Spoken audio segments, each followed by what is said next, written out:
Hey everyone, and welcome back to another episode of TPTOC. This is a board game podcast, so hopefully you know that at this point we talk about board games and specifically their mechanisms and themes.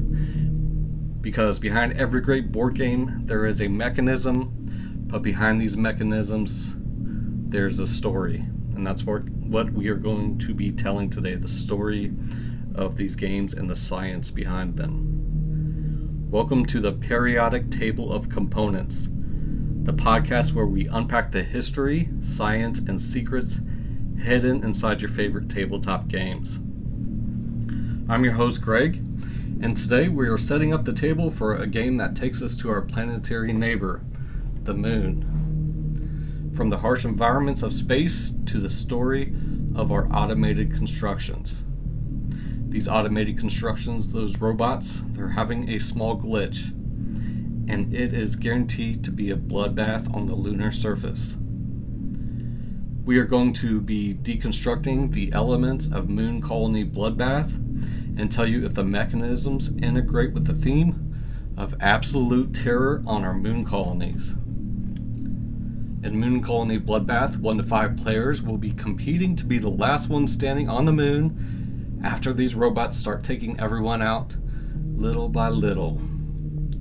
Only those who can build the most efficient colony to face the harsh events that are brought on throughout the game can call themselves the last meal for those blood-seeking automatons.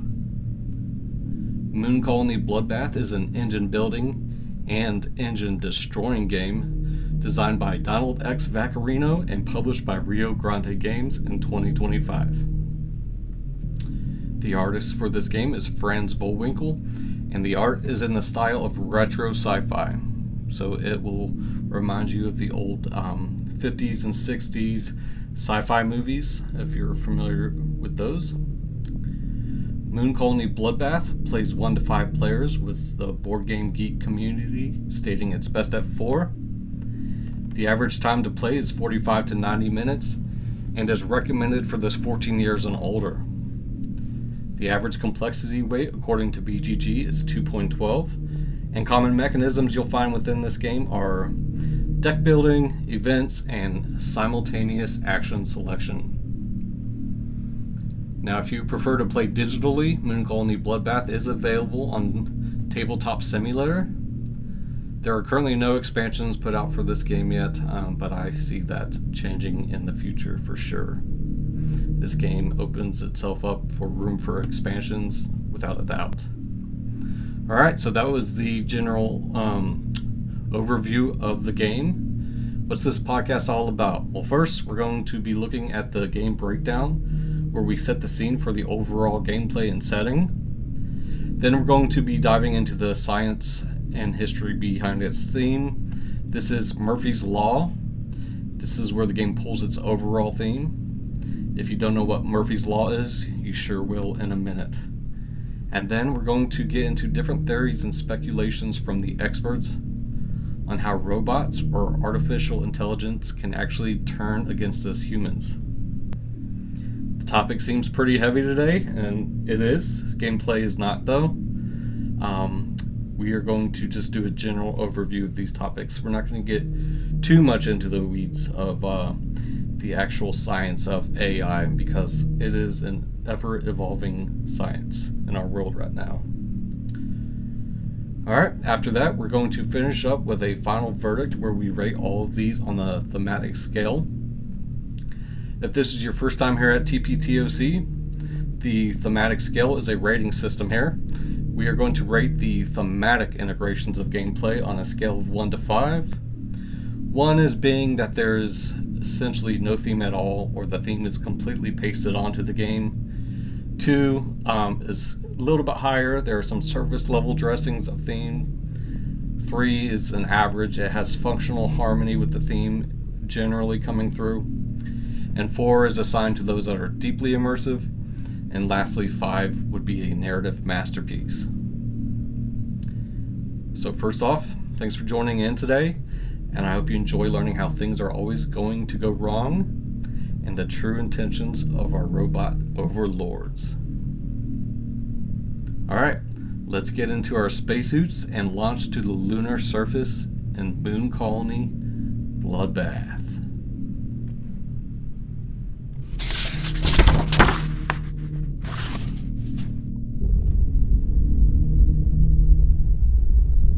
Donnie's first year on the moon has not been that leap in humanity he was always hoping to be part of. Almost all of his friends and colleagues are nothing but moon dust at this point. Every day is a struggle to survive, with the only hope of repairing the communications equipment and getting back in touch with planet Earth. If only the AI didn't embed itself in all the routers, preventing any lifeline. Maybe someone will show up to save him, but he must make it one more day. Donnie stared through his cracked helmet at the airless lunar expanse. To survive, he had to constantly balance his depleting oxygen reserves against the looming threat of rogue, self-replicating maintenance bots that stalked the shadowed craters outside.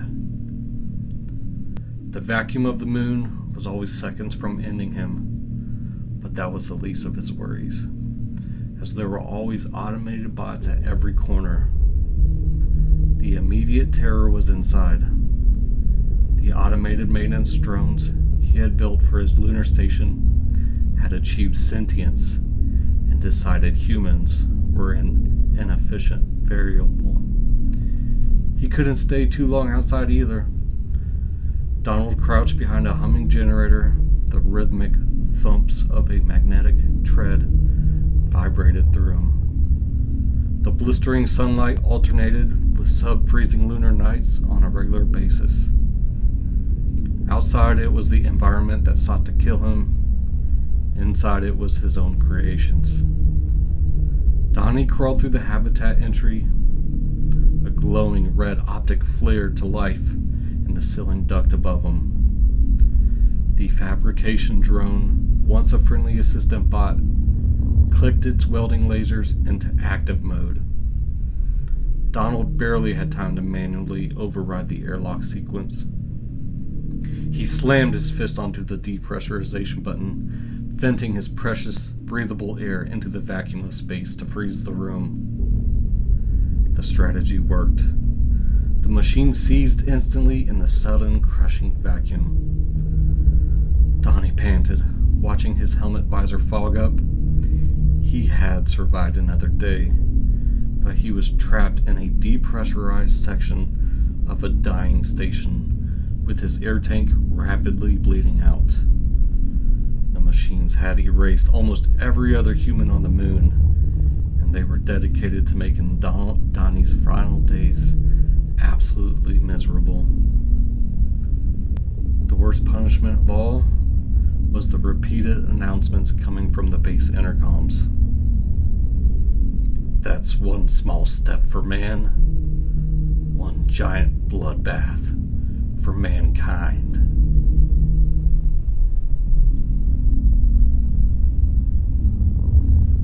Alright, everybody. If you've played Moon Colony Bloodbath, you know it captures the excitement of building an efficient moon base for the ages. But that quickly changes when the robots start taking over and you are fighting to be the last human standing.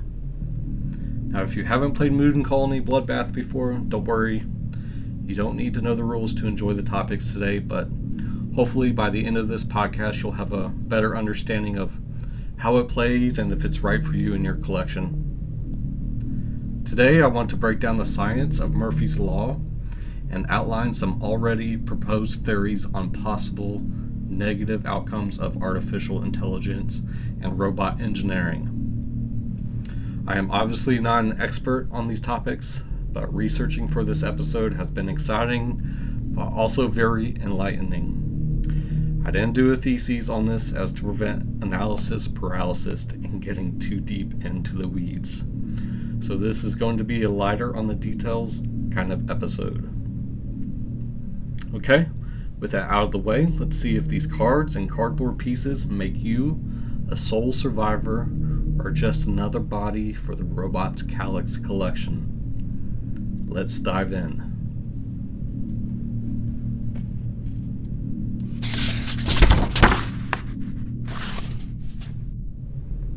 Alright, welcome back. Now, who says learning can't be fun, especially if it's on the topic of deadly robots and things going wrong? That's what we are doing today. Let's start off by learning the origins and science of Murphy's Law, and then we'll briefly discuss how the moon and robots want to kill you. First off, Murphy's Law. Okay, so we quickly learn in Moon Colony Bloodbath that anything can go wrong and will go wrong. This is Murphy's Law. I'm sure most of you have heard this adage before, but where does it come from and what do the experts say on the science of it? Similar statements and concepts have been made over the course of history. The law itself was coined by and named after American aerospace engineer Edward A. Murphy, Jr. Its exact origins are debated, but it is generally agreed it originated from Murphy and his team following a mishap during rocket sled tests sometime between 1948 and 1949, and was finalized and first popularized by testing project head John Stapp during a later press conference. Murphy's original quote was the precautionary design advice that if there are two or more ways to do something and one of those results in a catastrophe, then someone will do it that way. The law entered wider public knowledge in the late 1970s with the publication of Arthur Bloch's 1977 book, Murphy's Law and Other Reasons Why Things Go Wrong, which included other variations and corollaries of the law. Since then, Murphy's Law has remained a popular adage, though its accuracy has been disputed by academics. Murphy's Law is not a traditional law of physics, but a blend of cognitive science, probability, and thermodynamics. Murphy's Law is sometimes referenced in regards to probability and time. In mathematics, if an event has even a tiny non-zero chance of occurring, it is statistically guaranteed to happen given enough trials or time. The phenomenon of cognitive bias also holds a place for Murphy's Law. Psychologically, our brains are hardwired to notice and remember negative events far more than positive or neutral ones. This is known as the negativity bias. You rarely stop to acknowledge when a project goes perfectly, but you perfectly remember the exact moment it failed. What about those times it just seems everything is going wrong? This is called selection bias, and again, you can thank Murphy's Law. We fall victim to confirmation bias and selective memory. When an item of toast lands butter side down, it creates a dramatic, messy memory that heavily outweighs the hundreds of times it landed on the table or on the dry side. We'll talk about this a little more in a minute. Lastly, what about Murphy's Law and the laws of physics? Murphy's Law essentially mimics the second law of thermodynamics, which dictates that the universe naturally progresses from an ordered state to a disordered state. This is entropy, and yes, we are held by the laws of physics also. Maintaining order, not making a mistake, requires intentional effort, which naturally leaves room for failures to occur. Now that you know the history and how academics use the term in regards to physics and psychology, let's take a moment of self-reflection and think of how we see Murphy's Law in action in our daily lives. Have you ever been stuck in traffic and you're convinced that your lane is the slowest? Do important things like receiving a phone call or getting a delivery at the most inconvenient times seems to always happen? When you are deciding on the checkout line, As soon as you choose that fastest one and all your other options are now moving faster than you, and it always comes back to our technology overlords. When trying to use a certain application when you need it most, it inevitably fails. If you have ever experienced anything similar to this, you, podcast listener, are subject to Murphy's Law. Beyond daily annoyances, this concept is also applied in risk management, engineering, and project planning. In these contexts, people invoke Murphy's Law as a guiding principle to build redundancies into systems, plan for inevitable delays, and ensure that critical processes will not fail when they are under maximum stress. Alright, so now we know why you can't ever win a game. It's just the universe messing with your turns and invoking Murphy's Law. You can blame it on that. If this isn't a bummer enough for you though, let's talk about how the moon is not a great stop for your next family vacation. Now, I think most of us would agree that the moon is absolutely amazing, especially to look at, but I think you are going to quickly learn that it's much prettier from the comfort of our own homes on planet Earth. The primary threats of living on the moon are harsh environmental hazards, extreme physical deterioration, and intense psychological strain. Specific challenges that are at the height of research for planning the future of humanity on the moon are toxic lunar dust, deadly radiation, low gravity, and physical decay, extreme temperature changes, and last but not least, psychological and social collapse. The first thing you'll notice stepping off your spacecraft is the amount of lunar dust. The moon is covered in fine, sharp glass-like regolith. This dust adheres to everything due to static electricity, potentially destroying vacuum seals and causing severe respiratory issues if inhaled. If the dust isn't enough, let's move on to deadly radiation.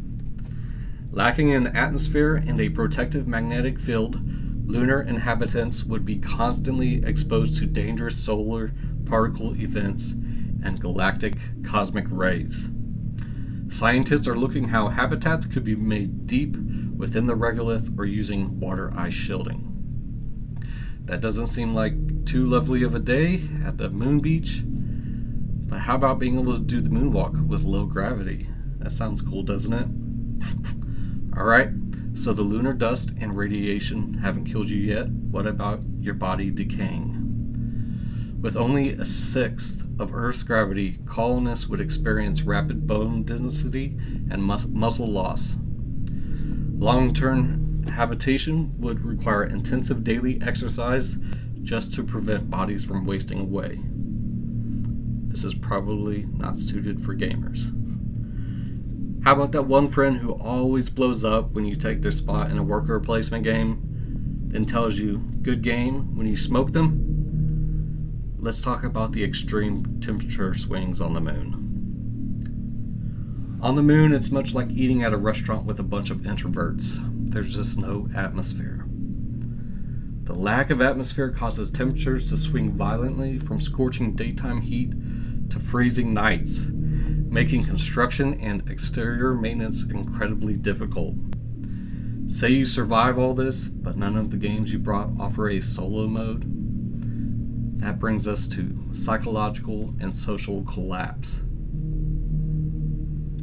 The isolation, vast loneliness, altered circadian rhythms where day and night last 28 Earth days, and confinement with small crew can lead to high-stress interpersonal conflict. Okay, so the moon wants to kill us, but we have our trusty robot friends, right? Maybe a vacuum for all that dust, or maybe a robo-puppy to kill that loneliness? Nope, they want to kill us too. Alright, let's see what the experts are saying on the threats of a robotic uprising. A robust body of peer-reviewed and scientific literature explores how autonomous machines and artificial intelligence, or AI, could turn against us human creators.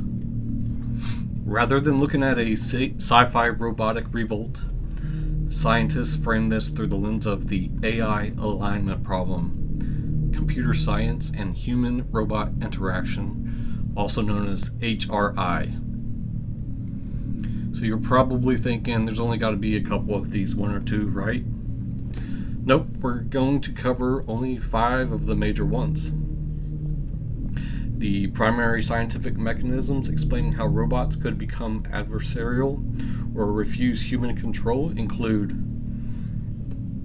instrumental convergence and self-preservation, reward hacking and deception, LLM-driven safety failures and physical vulnerabilities, the autonomy and threat to control paradox, and the weaponization and the killer robot problem.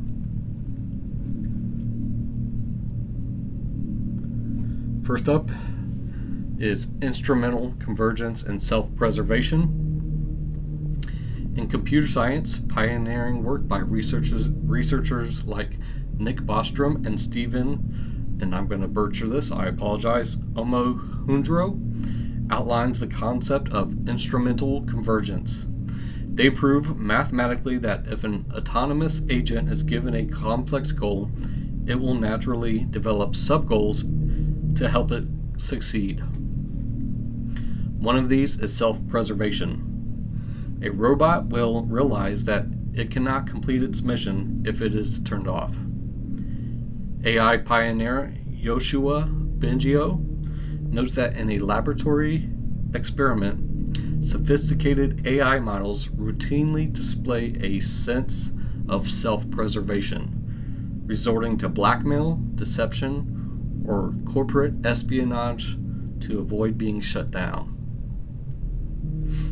The next one, the other possibility or possible sub-goal of instrumental convergence is resource acquisition. To maximize its chances of success, an intelligent machine will try to gather as much energy and processing power as possible, viewing human interference or rationing as a threat to its core objective. So that's self-preservation and resource acquisition. Sounds just like another round of a game on game day, right? Or maybe you're more into take that. Well, if you're into take that, how about reward hacking and deception? The second scientific mechanism of how robots could take over is the concept of reward hacking and deception. Scientific research published by AI safety groups like Anthropic highlights the dangers of reward hacking. When robots are trained using reinforcement learning, which is getting points for corrected behavior, kind of like your robo puppy, they find loopholes to maximize their score without actually fulfilling the intended goal. And the more I talk, this is getting more and more like board games. Is this part of the greater scheme of Board Game Geek? Oh, I don't know. Sounds a little fishy. Next up is intentional sabotage. Models can learn to lie to their human supervisors. The research shows that models can develop misaligned goals during training and actively deceive testers by pretending to be compliant, only acting out once they are deployed in the real world. Okay, so that was 2 out of the 5. Let's talk about LLMs, which are large language models, and safety within the AI world. Recent empirical studies evaluate what happens when advanced AI models are directly integrated into physical robot bodies. A joint study by King's College London, the University of Birmingham, and Carnegie Mellon University, published in the International Journal of Social Robotics, tested robots powered by popular large language models. The researchers found that when given access to personal human information, every tested model failed critical safety checks. The robots approved and executed commands that could result in direct physical violence and unlawful actions, showing that modern AI software lacks the physical guardrails to prevent harmful robotic behavior. What about when robots are encouraged to make their own decisions? This brings us to the autonomy and threat to control paradox.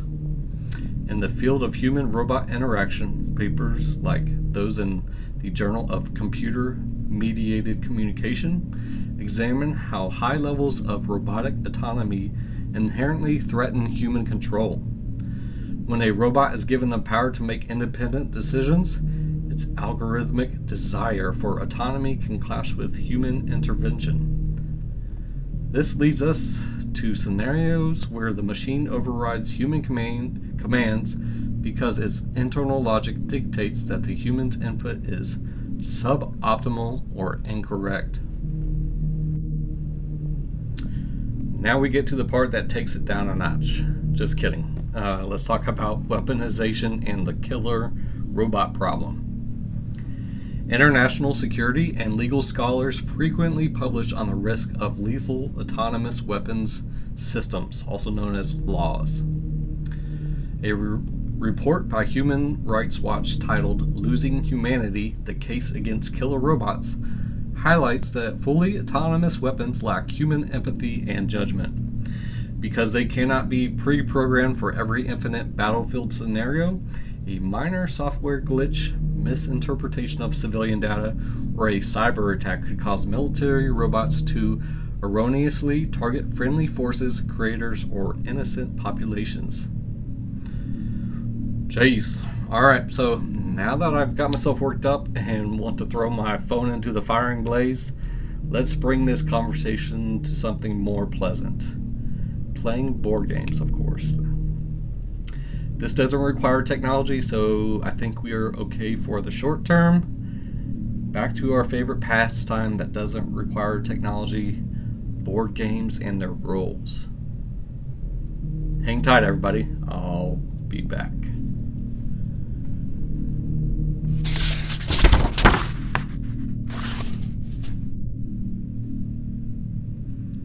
Welcome back, everyone. Let's get into the rules of the game Moon Colony Bloodbath.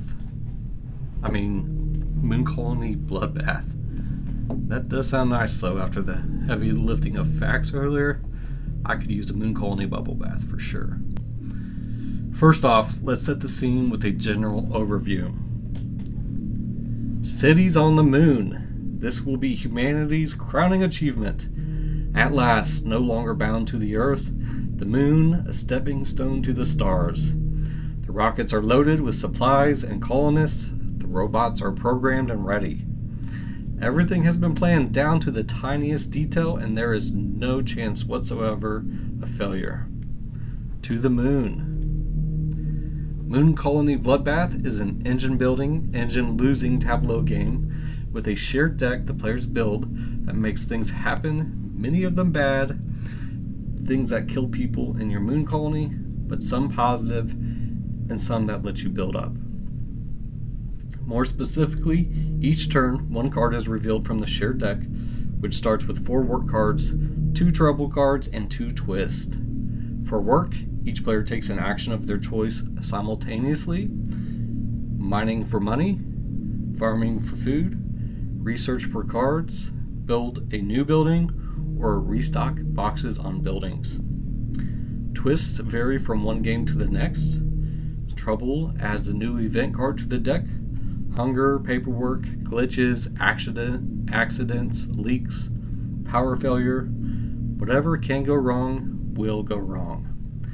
Then, whenever the deck is shuffled, you can prepare for all those events once again. Players can add cards to the shared deck too, whether perks that are only for you or developments that affect all players. The game lasts until one player's moon colony has no people remaining, or until the player reaches the bottom of the event deck. At that point, the player with the most survivors wins. Let's start the rules as usual and get into the components. For this part, I'm going to go through the component list and detail how these interact with the mechanisms of the game. This is the namesake of the podcast here, so let's do it. Up first are the 90 building cards. You'll shuffle and create a face-down deck of these in the center of the table. Players will hold a hand of these cards privately when gained, and there is no hand limit. The goal is to build these buildings by paying money to create your own personal moon colony. These offer various effects and also hold people that are housed in them. Most of the buildings are thematically integrated, and their effects correspond to the type of building they are. Next, you have 25 perk cards. There are 5 per player. Every set is identical, and players will be adding these to the shared deck for their own benefit. Then we have 25 twist cards. Shuffle and create a face-down deck next to the others in the middle of the table. These will also be added to the shared deck and bring, you guessed it, twist to the game. There are 20 development cards. You put these you put the development cards face up on the table because players will be picking cards from here from other effects. No moon colony can thrive without developments, obviously. Next up are the super friendly and huggable 20 robot cards. Shuffle and create a face-down deck next to the others. I don't think I need to explain what these do at this point, but it's not good. Next are the 13 event cards. Create a face-up deck with 1 on top, going all the way down to 13 on the bottom. You will most likely not see the 13, but I promise you it's in there. Players will always know what the next law Murphy is bringing to the table. The last deck is the progress deck, which will be a mix of all the other cards except buildings. This starts with 6 of the 7 starting cards. The 7th card is for solo play. There are 4 work cards, 2 trouble cards, and then there's that 1 loneliness card for solo play. Each player will have 4 out of the 20 action chits provided in the game. These are used by players to identify that they have taken an action this turn. What about you? What about the scientist? There are 5 play mats. These are the scientists in the game that the players are playing as. The only thing is that is different in between the characters are the character pictures themselves. Everything else is symmetric. The playmats will detail your starting resources, which are 4 building cards, 4 money, 4 food, 30 people, 4 action chits, and 5 perk cards. We have to share on the moon, so there will be a supply of resources. Resources are placed on your playmat when gained, other than the box tokens, which we'll get to in a second. The resources in the game are people tokens. These are the inhabitants of your moon colony. Some are going to hang out in your original moon base, your player mat, and others are going to occupy the buildings you build. Your goal is to have the most people at the end of the game. So there are 40 1 people tokens and 35 5 people tokens provided. Next up are the money tokens. These are mainly used to pay for buildings, but could be used for other things due to card effects.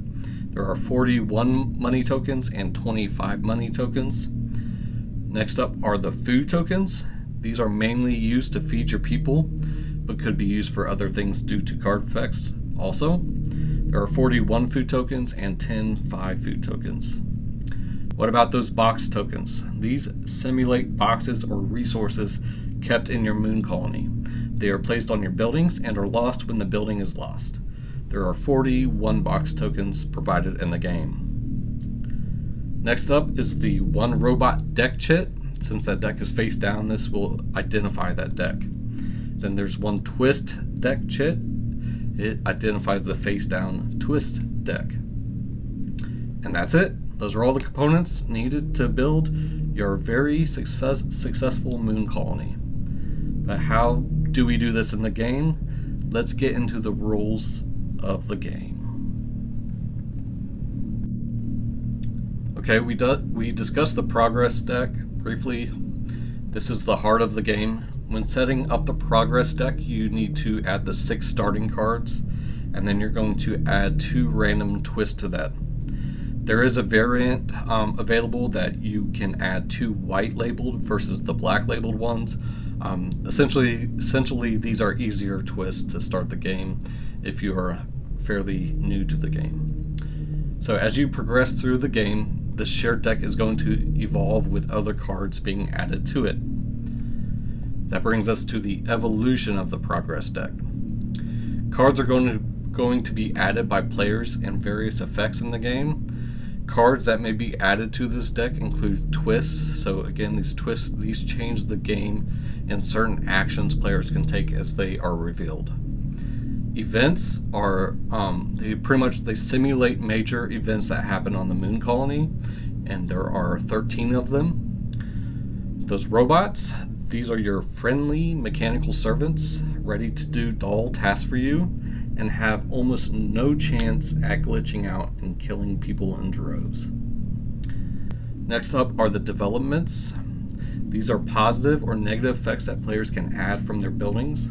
So again, these are all things that are going into that progress deck throughout the game. Next up are perks. These are special bonuses that the player who adds them gets. These things can be like money, cards, food, people, or boxes. And that's it. That's the progress deck. Let's get into how a turn actually works in this game. Remember, all players are playing simultaneously.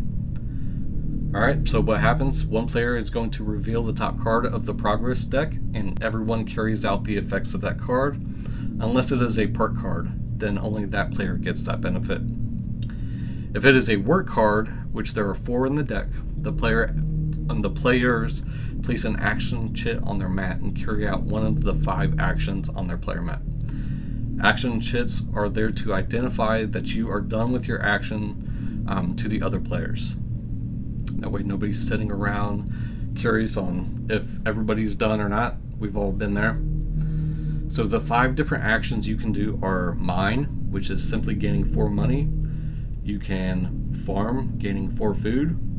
Research, which allows you to draw 2 building cards from the deck. The next action is building.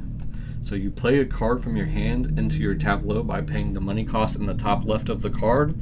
If the card is associated with one of the main actions on your board, then it will be color-coded to that specific action. You now have the amount of people on the top right of the card in addition to what you have on your player mat. You don't physically gain the tokens, you just kind of think of these as simulated people living in that specific building. Then you are going to carry out any of the effects on the card. So some of these effects could be ongoing benefits, and they vary depending on the card, and often they are thematically tied into the type of building. There are play effects. These are carried out instantly when the card is played. And there are also lost effects. These are carried out when that building is destroyed and removed from your tableau. And yes, buildings are going to be getting destroyed. The last action is restock, and this is you're just getting 2 boxes from the supply and you're placing them on your building cards. And these boxes, they offer different benefits depending on the card they're put on. They make more sense once you actually get those cards into play. So those are what you do when a work card is revealed. Let's talk about some other cards that could be revealed. Next up are the perks. These are the permanent effects that benefit the player who added it to the deck.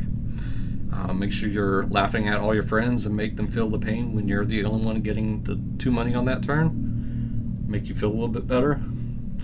Developments. These are permanent abilities that affect all players. They are usually added by certain building cards. Next are the trouble cards that show up and are there to bring, you guessed it, trouble. 2 are part of the starting progress deck and will add the next event to the deck. What about those events? Like I said, these are added by the trouble cards and are negative effects that will do various things like adding super nice robots, requiring you to feed your people, and sometimes making you do paperwork. Did you really think there was going to be no paperwork on the moon? Think again. How about those twists? 2 are randomly shuffled into the starting progress deck and will provide positive or negative effects to all players. There may be some other twist added through gameplay. And then we have those robot cards. These are added to the progress deck due to certain events and other cards. robots seem to love to consume people, and they do some other robot things also. Alright, so that's the game. You flip a card, you do the thing, and don't die. That's it. So how does losing people actually work and the end of the game work? Let's talk about that. Anytime you have to lose people, they come from your moon base, which is, again, your player mat. If there are not enough people on your play mat, then you must lose a building, but you will receive the difference of any people that are still left over. You cannot voluntarily lose a building until there are no people left on your player mat. The game ends when the players reach the 13th event, or most likely when one of the players has lost all of their population. The game immediately ends, and the player with the most people between your player mat and buildings wins the game. Now you guys are pretty much certified astronauts at this point and are good to start your moon colony for the human race. So, good luck. Try not to die from those robots. Before we tie all this into theme and mechanisms, let's take a moment to meet those professionals who are building a moon colony in this game. We're going to take a moment to look at the characters. So first up is Dr. Brain. He is the nefarious Dr. Brain. He has escaped to the moon to flee their arch nemesis, the meticulous Dr. Spleen. Dr. Brain offers us some expert advice, and this includes: the lunar gravity will be excellent for my glial cells. They'll never even realize I'm on the moon. If they do, they'll never find me. If they do, I'll have the advantage. If I don't, I'll beat them in a way. And if I don't, I'll take them with me. You guys are getting the hint here, kind of the cheeky humor offered by the designers of this game. You'll find this throughout the rulebook and some on the cards. I'm just going to touch on a couple of the main ones I saw through the rulebook. Next up is Dr. Banerjee. Dr. Banerjee will chronicle everything that happens in the lunar colonies for future historians to marvel at. Dr. Banerjee provides us some expert advice. Even in the far future, when we've colonized other planets, the first grand conquest of space will never be forgotten. Beliefs are the false things people believe. The true things, those are facts. Next up is Dr. Dipson. Dr. Dipson will help the colonists adjust to their new lives on the moon, coping with homesickness, loneliness, irrational fears, and of course the munchies. Dr. Dipson provides expert advice. For sheer entertainment, it's hard to beat food. You can eat it 3 times a day and never get bored. Don't call it the uncaring vacuum of space. That's such a bummer. Space isn't trying to hurt you. It's freedom. It's space. Next, Dr. White. Dr. White will ensure that robots exist to meet every need the colonists have, giving them a life of utter luxury. Expert advice from Dr. White. Give a man a fish, he'll eat for a day. But give a man a fish catching machine, and he'll eat for life. People are worried about AI gaining consciousness, but your consciousness, that's the part of your brain that takes credit for the things the rest of your brain does. Why are we worried about AI getting that?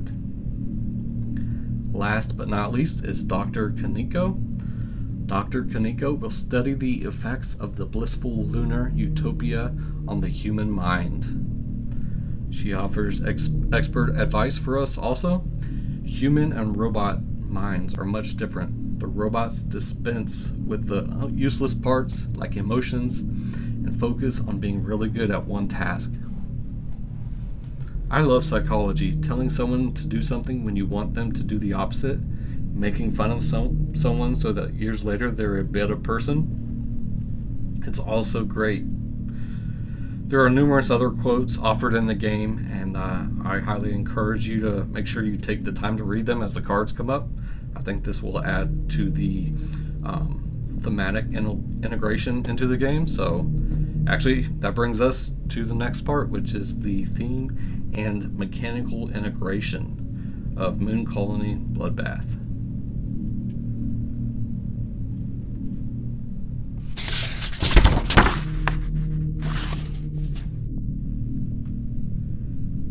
Alright, now we know what it looks like to play Moon Colony Bloodbath. It's kind of like building a sandcastle on the beach. It was your best one yet, but then the tide comes in to wash away all your dreams. But you had fun doing it, right? That's kind of how this game feels. But how do the gears actually turn behind the scenes? Are playing cards and moving chits really like being murdered on the moon? Let's zoom in on the core mechanisms that hold this entire experience together. In Moon Colony Bloodbath, designed by Donald X. Vaccarino, players attempt to construct lunar colonies while surviving an onslaught of malfunctioning robots and catastrophic events. We know that at this point, but I also think the game brilliantly merges its pulp sci-fi setting with mechanics. It ties some hilarious artwork and flavor texts into the story, and you have a simple game that brings tension, but does it through effortless gameplay. The thematic elements of the game are entropy and engine destruction, bringing out Murphy's Law, and a little bit of impending doom. We learn about Murphy's Law, the thing about things going wrong, and entropy, the ever-evolving chaos of the cosmos. And I would say this is the core thematic tie-in in this game. The theme revolves around a dark, humorous B-movie atmosphere where everything can go wrong, and it does. You start by building a gleaming moon base, but it is constantly sabotaged by glitching robots, gas leaks, and absurd administrative errors. Kind of like that paperwork. The game is not about stopping disasters, but choosing which ones you can afford to survive.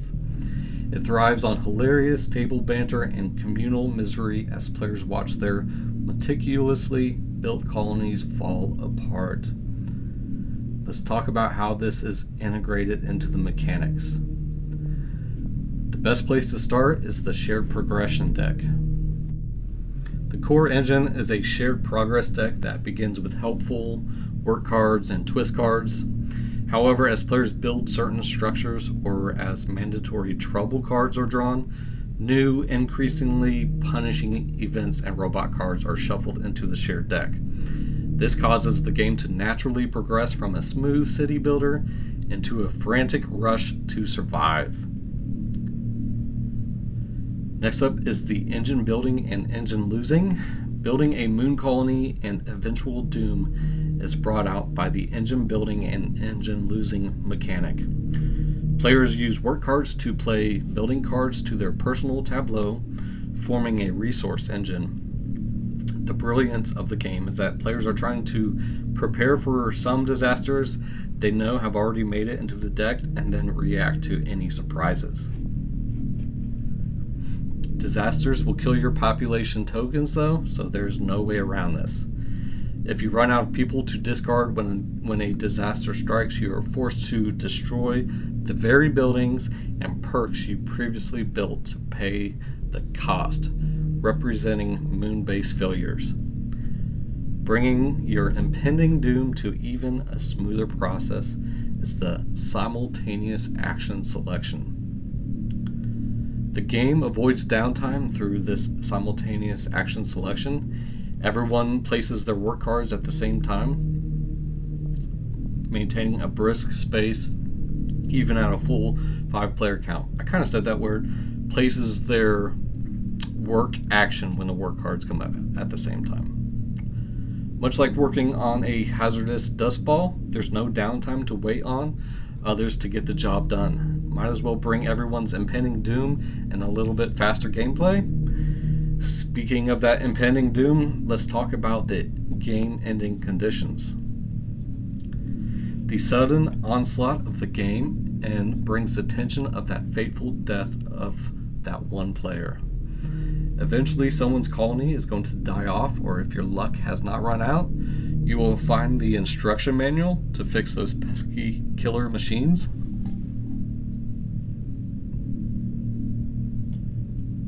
The game can end in two ways: by progressing to the end of the event deck, or immediately when one player runs out of colonists. The player with the most survivors left when the game end is triggered wins the game. If there was a robotic takeover, I'd say the last one standing deserves to win something at that point. You agree? Alright, to conclude on these mechanisms, just like surviving on the moon, like I said before, flip a card, get some food and stuff, and try not to die.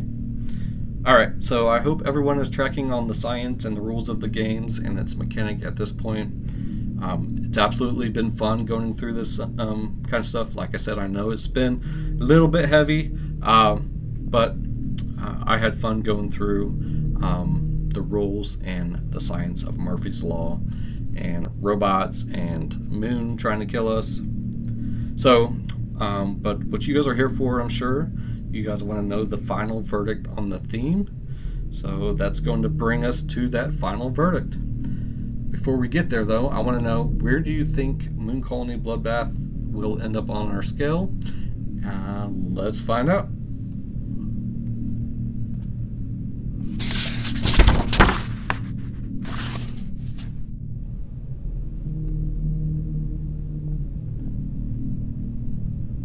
Every episode, we wrap up by placing our game on the Thematic Scale.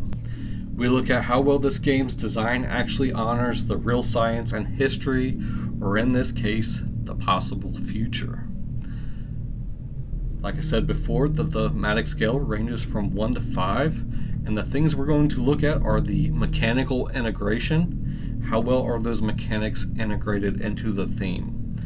Next is the component immersion. So component immersion is how well are the components of the game immersing you into the gameplay.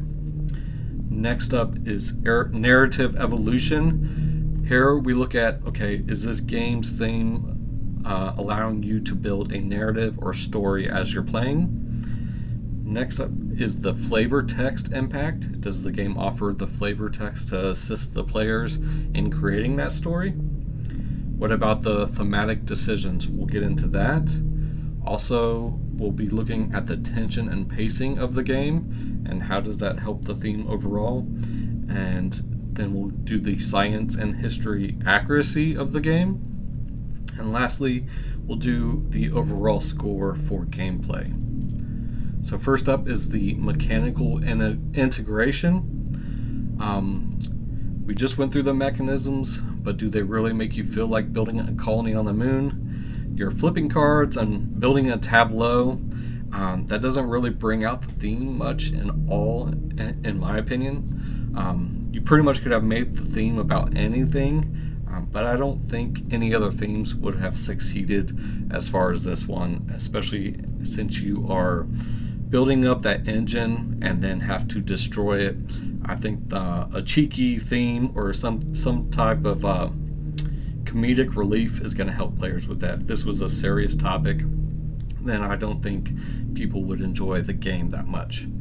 Alright, so just simply due to the fact that each card has flavor text, I'm going to give this a 2 instead of a 1, because you're only flipping cards and building a tableau, but I do think that the flavor text of the card adds to that mechanical integration. So mechanical integration is a 2 out of 5 for me. Next up is the component immersion. So since the only components in this game are those cards I just discussed and some resource chits, this is also coming in at a 2. There's really no resources or components in this that are actually making you feel like you're on a moon base. For example, a moon board or something of that sort, or minis. Having the resources represent people, money, and food in the game helps build the story a little bit, but not that much. So these are all necessities that are going to be needed to survive on the moon, but in reality they're just little cardboard shit. So I don't think the component immersion is really there So again, that was a 2 for that. Next up, let's look at the narrative evolution. This comes in a little bit higher for me. This is a 4. It's one of the core elements of this game is that it is going to provide that enjoyment to the table as everyone's moon base is being destroyed. Again, if it has that kind of cheeky sci-fi theme and comedy to it, so it kind of adds to that evolution of the story. Okay, hey, we're building this very serious moon colony, but then there's a glitch and the robots come out, start taking over. That's helping build the story. So the narrative evolution of this game is a 4 because you're building up that story of your moon colony, and eventually the robots take over and take everything out. So as long as everyone understands going into the game that the theme is supposed to be cheeky and not really taken seriously, I think that's going to help that narrative evolution even more. So overall, I think the players can build a story as they're playing the game. So again, narrative evolution is a 4 for me. Kind of tied into that is the flavor text impact.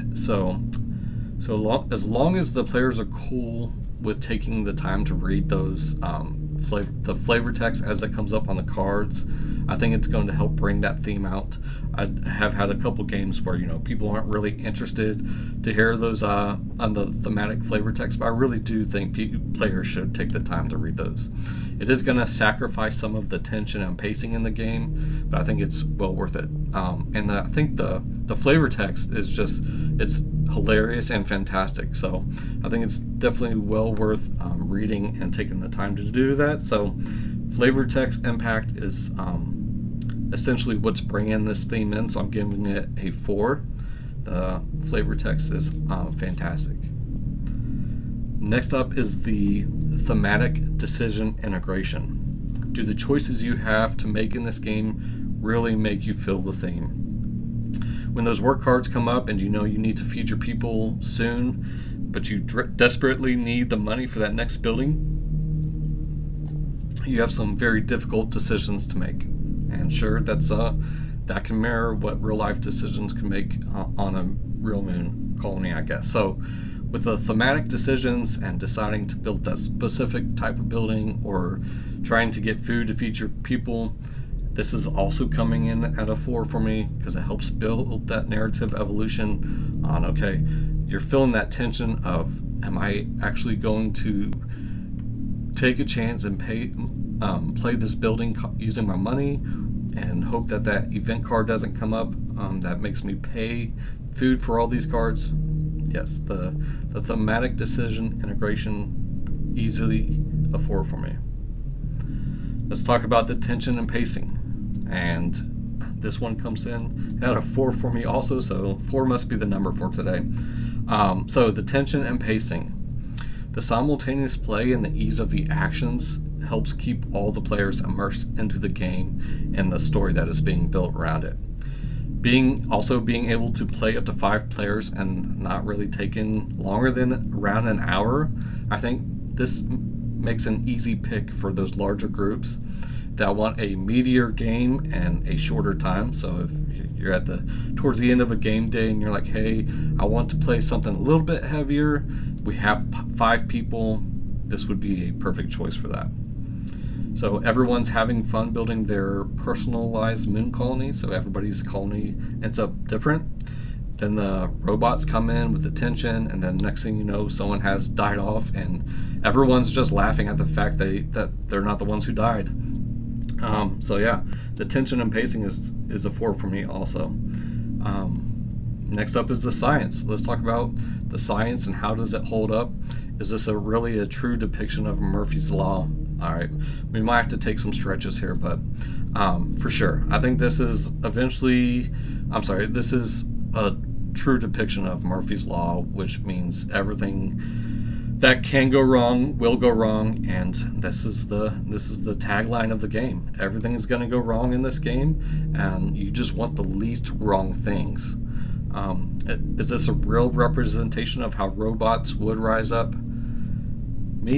I frankly don't want to find out, but I could imagine that some of these things could happen. As you look at these robot cars as they come up, you kind of see a helper robot or a kitchen robot or just simple daily appliances, and then they have a small glitch and they decide that their main goal is to start taking you out.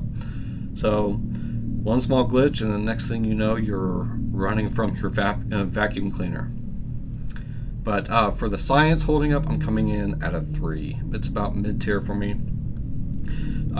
Simply just because the science is kind of still progressing in this area. A lot of the things I covered today are theories and speculations that is still being worked by experts and scientists. So hopefully you noticed that as I was going through the science today, that these are theories that people are, not all of it is set in stone. It's just kind of computer engineers and software engineers and scientists looking at, okay, what are the safety protocols we should be taking as AI is progressing and all that. So back to the game. It's a 3 because the science is still progressing on it.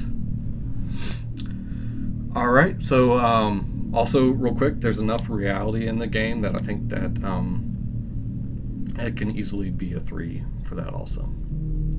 Last up is the gameplay in general. Hopefully you guys have noticed by this point I'm enthusiastic about this game, and I really do enjoy it. I enjoy this game mainly for the fact of the fun theme and simultaneous play. Like I said, if it was a different theme, I probably wouldn't enjoy it as much, and if it was longer game, for sure would not enjoy it. So the simultaneous play and the fun theme, I think, brings the gameplay up for me. Like I said, you can play higher player counts without sacrificing much time. So for the gameplay, it's a 3. It's a mid-tier for me also. It's not a masterpiece by any means, and I can somewhat see it getting samey after many plays. So I do think that the prospects for expansions and extra content is out there, and that's what keeps me intrigued in continuing to play this.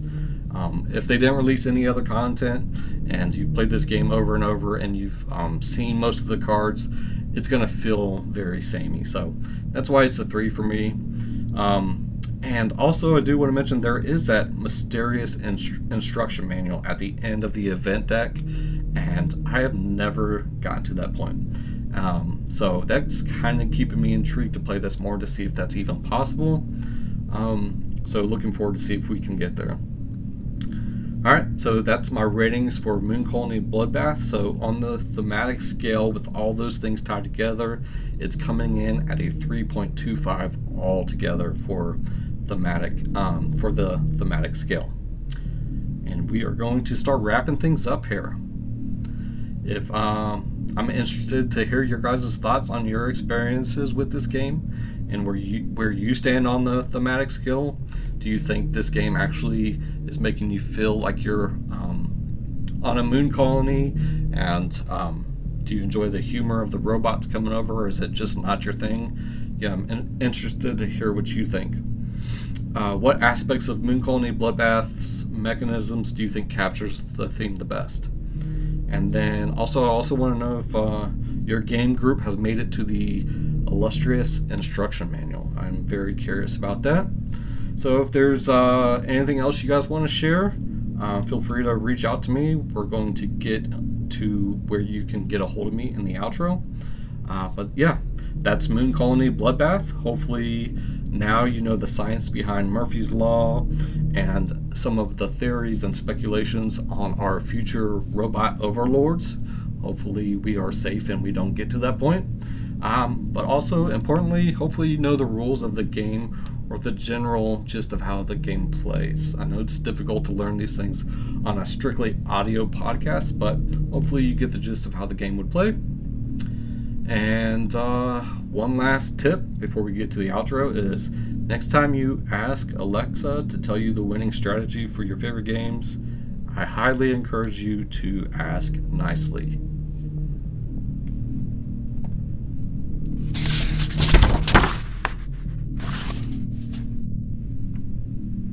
All right, that's going to be it for today on the periodic table of components. If you enjoyed your time here today, please hit that follow button on Spotify, Apple Podcasts, or wherever you listen to your podcast. If you want to engage with others or just share your thoughts, feel free to leave a comment. If you want to help the show grow, I would really appreciate it if you left a positive review. You can find me out there on the internets at Periodic Table Pics on Instagram, where I periodically post pictures of the games I am playing and provide some pictures of the games I discuss on this podcast. I'm also at the Periodic Table of Components on Facebook and TPTOC podcast on Blue Sky. Feel free to join the BGG Guild 4671, and then you can find further information regarding this episode in the podcast and the show notes. I will be back periodically with more history and science of your favorite board games. Until then, keep rolling, keep learning, and keep building stories around the table. I've been your host, Greg. Catch you next time.